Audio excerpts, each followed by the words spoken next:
Welcome to Something Salty, Something Sweet. Today I will be discussing prologues. I love them. I think that they're very useful in storytelling and I use them in my own writing. Always will.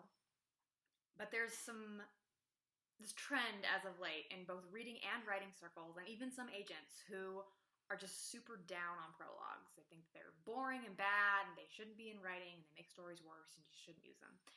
And I think, from what I have heard, those people either don't understand what a prologue is or they don't understand how to use them effectively, or they've only ever encountered ones that haven't been used effectively.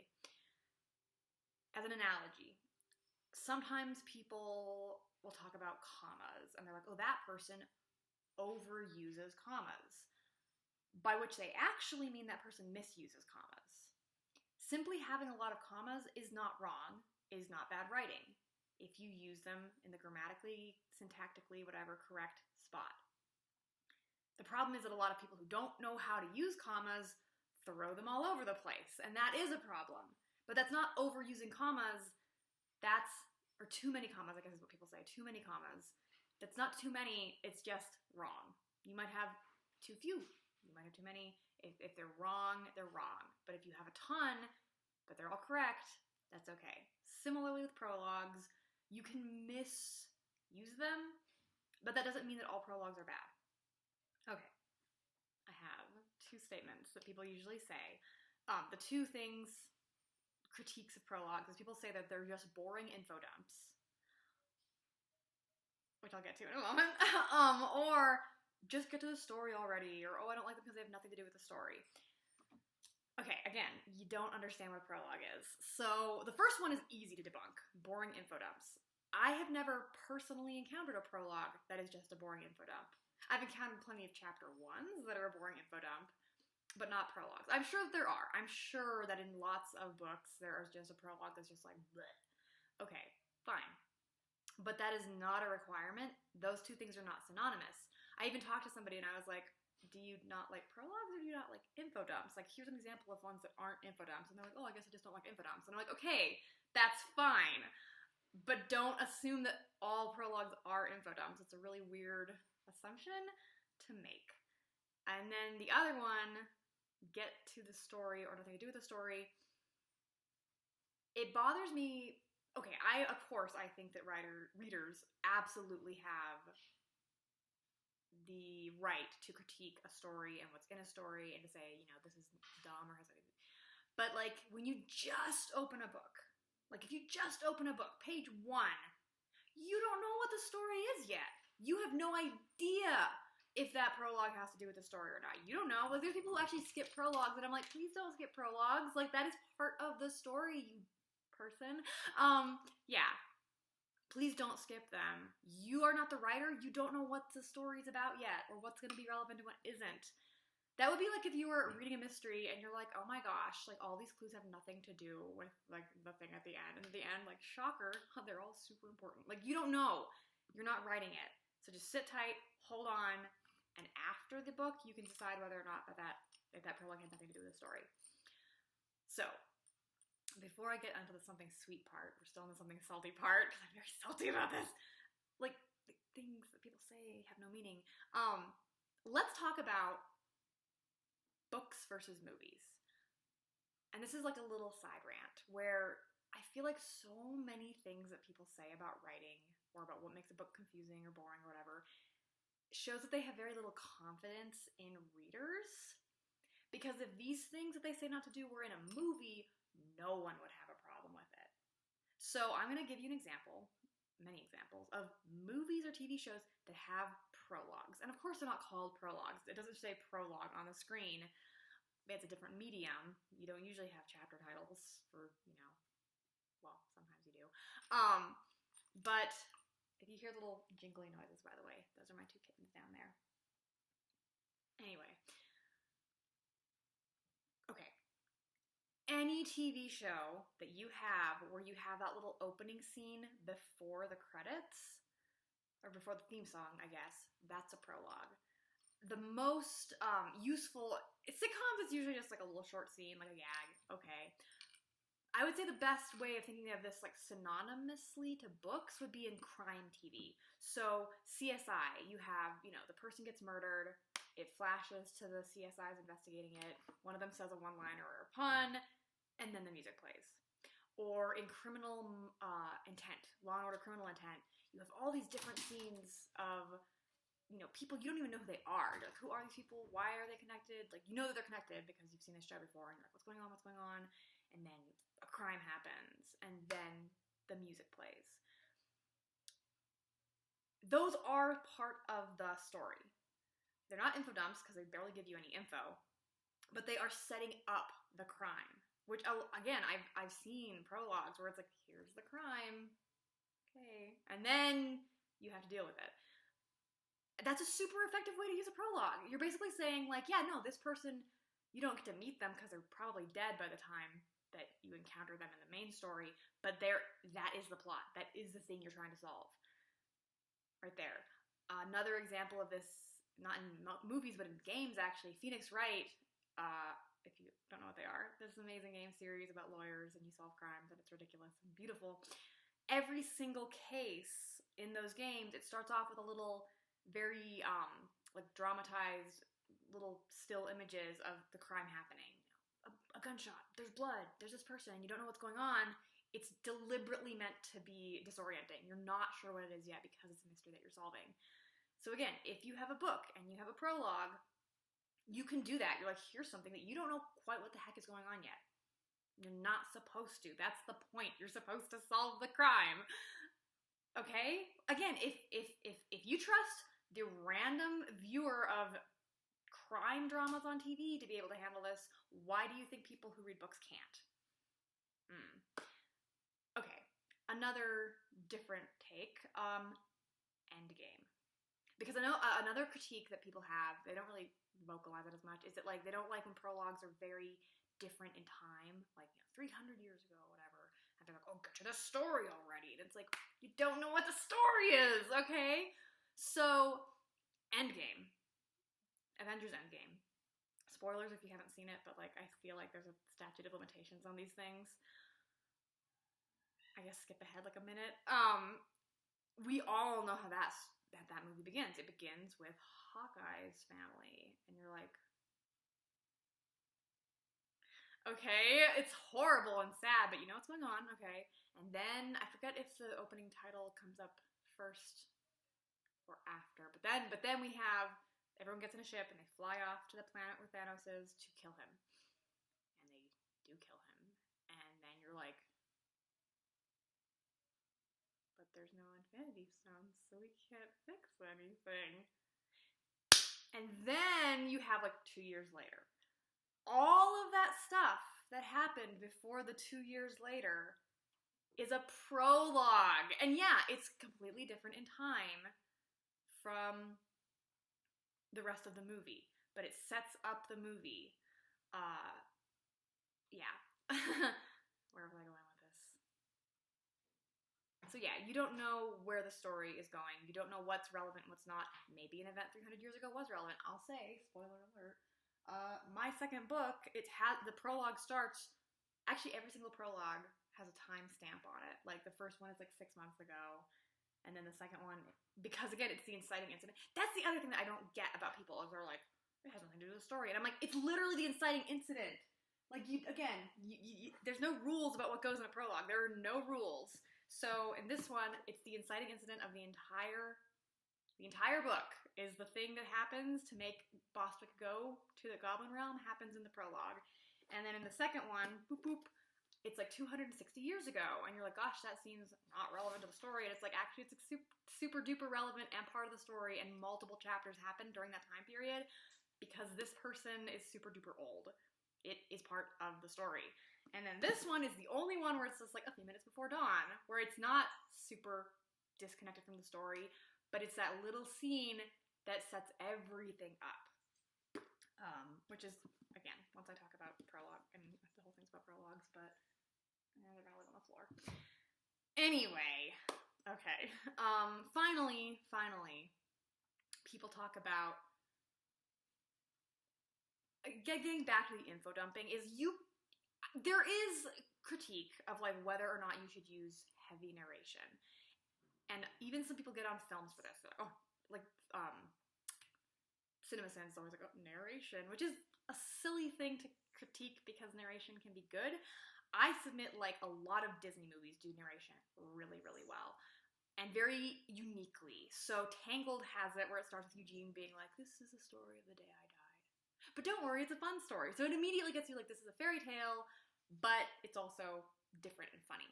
And then Beauty and the Beast is like your classic normal narration of what happened. It's beautiful. Frozen has a little scene between, well, first it has the icebreakers and then it has little sisters hanging out, okay?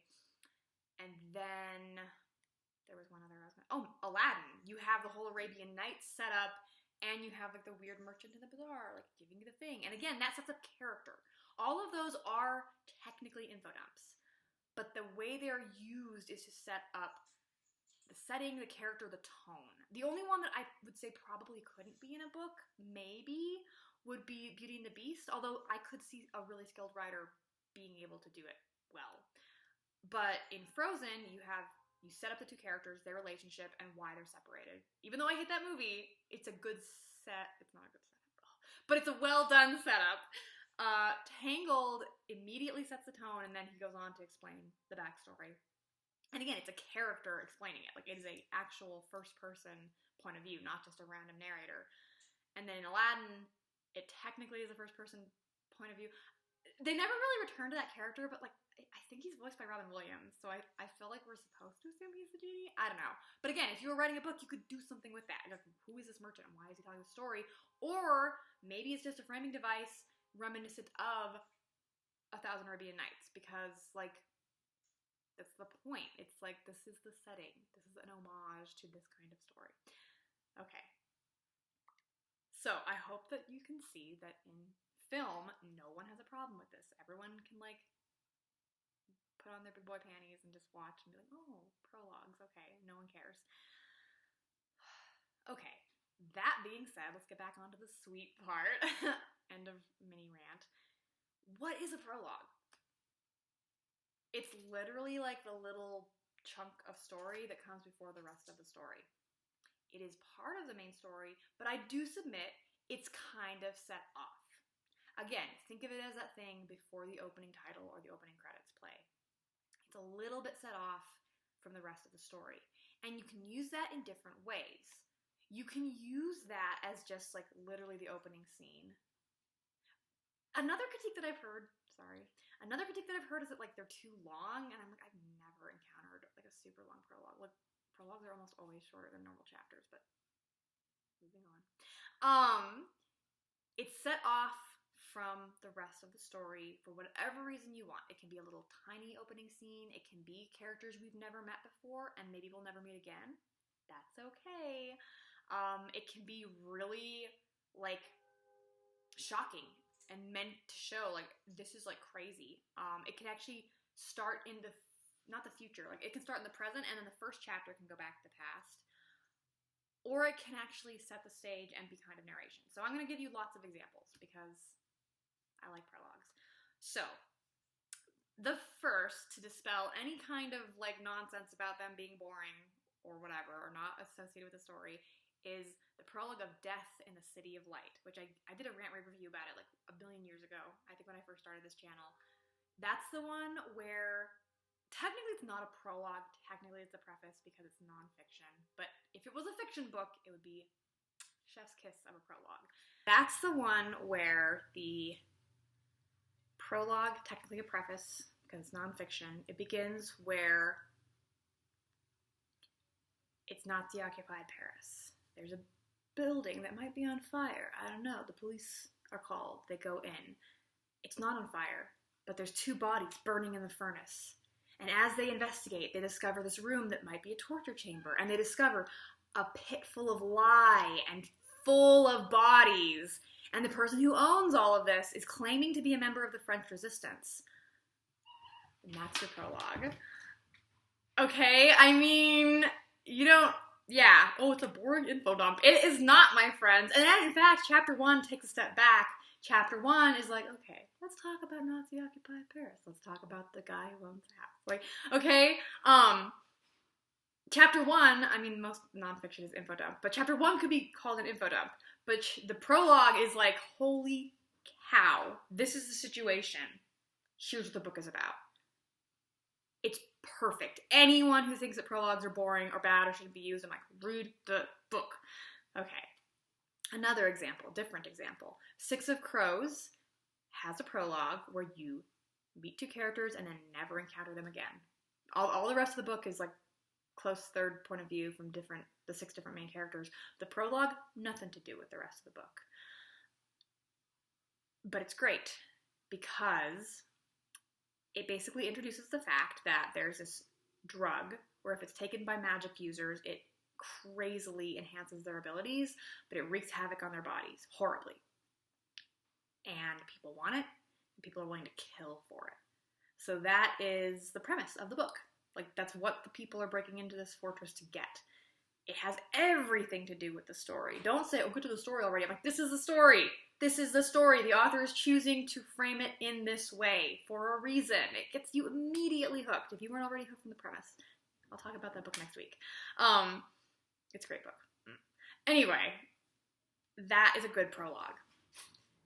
And then, let's see. I have so many examples. Oh, okay. Info dumps. Or not info dumps, but narration. I have 2 examples of, like, it's okay. It can be done well. So we have Something Wicked This Way Comes, one of my favorite books ever, where it literally just starts talking about, like, October. It's just like, here's what October is like, and here's how it is. Because Ray Bradbury is very, like, poetic when he talks. And then he talks about these 2 boys who were born in October, and then, like, how they grew up overnight during this one October. It's 1 page long. Not too long. Not boring. It sets up, again, this book is like it's like the quintessential October read. It's about, like, that month and Halloween, and it's just chef's kiss. It's a little bit info dumpy, and it's a little bit, like, narration-y, but it's not boring. And if you told Ray Bradbury, like, oh, I didn't want this boring thing, get to the story already. I'm like, the whole thing is the story. All of it is the story. Like, the concept of October is the story. Literally. Yeah, you don't know what the story is, my friends. Okay, next we have Tales from the Gas Station, Volume 1, which also has a prologue, where it's literally just at the edge of town on the downhill side, beyond the abandoned railroad tracks to nowhere, past the point where the streetlights end, but before the world disappears beneath a twisted canopy of oak and black willow trees, there's a shitty little gas station, open 24 hours a day, 7 days a week. And then it goes on to talk about how gross and weird it is, and how it's kind of creepy and kind of, like, odd. And then it kind of introduces, like, oh, there's also this guy who sits behind the counter, and that's me. And it's, like, 4 pages long. And it's perfect. It's the perfect introduction. Because if you didn't, again, like, in this thing, it's not an info dump because, like, the gas station itself is almost like a character. Like, it's so important, the character of that place. It's not just a setting. It's not just a gas station. It's this particularly weird gas station, which the more you read the series, you're like, there's something, like, about it, like, in particular. You have to set that up. That is part of the story. It's literally, like, the story. So I can't stand when people say that prologues have nothing to do with the story, get to the story. Like, this is the story. Okay, yeah. Finally, a final salty little note is that I submit that if you took all the prologues in the world and you just called them chapter 1 instead of prologue, no one would have a problem. Because people are bigots against prologues. They hate them because they've been told to hate them. And again, they don't understand why. Because we have a book here where the prologue is called Chapter 1 and no one cares. Harry Potter, Book 1, absolutely has a prologue. We have The Boy Who Lived, Chapter 1, and it's set way before the rest of the story. Harry is a baby. He's not the point of view character. We're given the setting, a little whinging. we're told, we have Dumbledore and McGonagall meet and they talk, and it's very info dumpy, but it's great. Like, you can have an info dump in dialogue. I love dialogue info dumps, to be perfectly honest. It totally is. It's like, oh, here's all the stuff. Wizarding World, blah, blah, blah. Voldemort, this, that, these things. James, Lily, dead. We're given all that information, and we don't really know what's going on. And then chapter 2, The Vanishing Glass, the story starts. Here's Harry. Here's his experiences. But you wouldn't want to start at chapter 2. You wouldn't want the book to just be like, oh, it's like The Vanishing Glass. What's going on?